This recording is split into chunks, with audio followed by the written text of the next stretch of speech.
The Lok Sabha passed the motion of thanks on the President address without a speech by Prime Minister Narendra Modi. Opposition members protested saying the Prime Minister should have replied to the debate.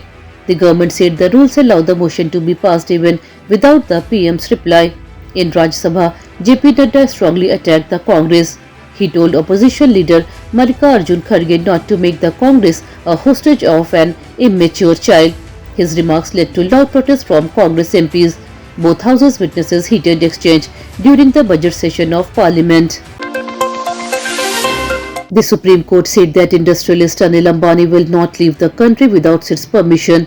The court was hearing a case linked to an alleged Rs 40,000 crore bank fraud involving ADAG companies. The judges expressed a strong displeasure over delays by the CBI and ED in the investigation. The court said both agencies failed to explain why the probe is taking so long. It warned that further delay will not be accepted. The bench ordered that agency to be submit a fresh status report within 4 weeks. The order came after concern that Ambani might leave India. Security forces continued their operation for the second day in Kishtwar district of Jammu and Kashmir. On Wednesday, forces killed Jaish-e-Mohammed top commander Adil in an encounter. He was carrying a reward of ₹5 lakhs. The joint operation was carried out by the Rashtriya Rifles and Jammu and Kashmir Police. The action began after security forces received intelligence inputs about terrorist movement in the area. During the encounter, Adil was killed, but some other terrorists managed to escape. Search operations are still ongoing to track down the remaining militants hiding in the region. The Union Public Service Commission released the Civil Services Examination 2026 notification on Wednesday. A total of 933 vacancies have been announced this year. The last date to apply is 24th February. UPSC has introduced face authentication at exam center to improve security. The Commission has also made changes to rules related to attempts and eligibility. Under the new rules, candidates selected once will not be allowed to appear repeatedly for the exams while in service. However, old rules for IS and IFS officer remain unchanged. Selected officer will get one chance to improve performance.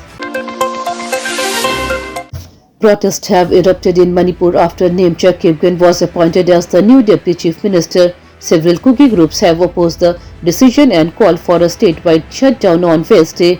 They claim the appointment does not address the political demands and concern of Kuki community. Due to the Bandh call, security has been tightened in sensitive area across the state. Public transport and markets are expected to remain closed in many districts. Meanwhile, the Manipur Legislative Assembly session is scheduled to begin today. The government has appealed to people to maintain peace and allow the House proceedings to continue smoothly despite the protest. Traffic on the Mumbai-Pune Expressway was restored after a long 31-hour jam on Wednesday. The road was blocked after a fuel tanker overturned, forcing authority to close a major stretch for safety reasons. Due to the closure, vehicles were stuck in queues stretching up to 25 kilometers. More than 1.5 lakhs commuters remain stranded, facing severe inconvenience. Emergency teams work for hours to remove the tanker and clear spilled fuel from the road. Police and highway officials managed traffic after reopening the expressway. Normal movement of vehicles resumed, bringing relief to travelers. A claim has surfaced that the recent US trade deal followed backdoor talks led by India's National Security Advisor Ajit Doval. According to reports, Doval told the External Affairs Minister that India would not bow to pressure and would wait for US President Donald Trump to exit the scene. Sources say India stayed firm on its stand during tough negotiation. The claim suggests patience and quiet diplomacy help India protect its interest. There is no official confirmation yet from the Indian or US government on these reports. Russia said India is free to buy oil from any country and there is nothing wrong or new in this. Russian officials said energy trade decisions are taken by India based on its own needs. They also said there is no information that India plans to stop buying Russian oil.